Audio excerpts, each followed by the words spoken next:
நமது உடலில் vitamin A பல வடிவங்களில் உள்ளது. அதில் மிகவும் செயல்படும் வடிவம் ரெட்டினாயிக் அமிலம்.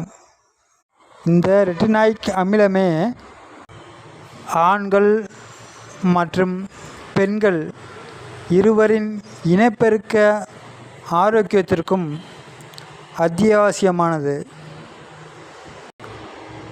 ஆண்களின் உடலில் வைட்டமின் ஏ விந்தணு உற்பத்தியில் முக்கிய பங்கு வகிக்கிறது.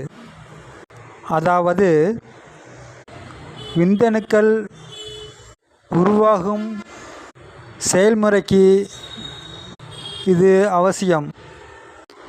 மேலும் ஆண் இனப்பெருக்க உறுப்புகள் டெஸ்டிஸ், புரோஸ்டேட் போன்றவை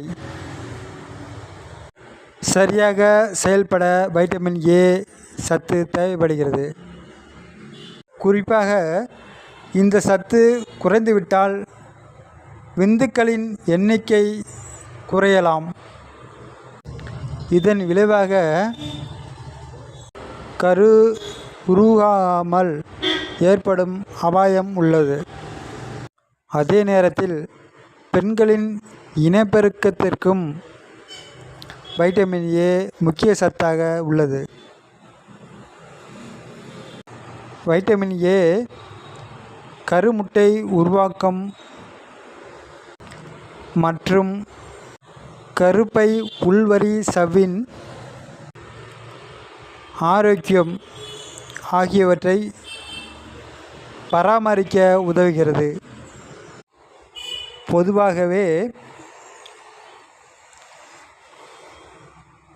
கருப்பை உள்வரி சவ்வு ஆரோக்கியமாக இருந்தால்தான் கருத்தரித்தல் எளிதாகும். இவ்வாறு ஆண்களின் இனப்பெருக்கம் மற்றும் பெண்களின் இனப்பெருக்கம் ஆகியவற்றிற்கு வைட்டமின் ஏ சத்து முக்கிய பங்கு வகிக்கிறது.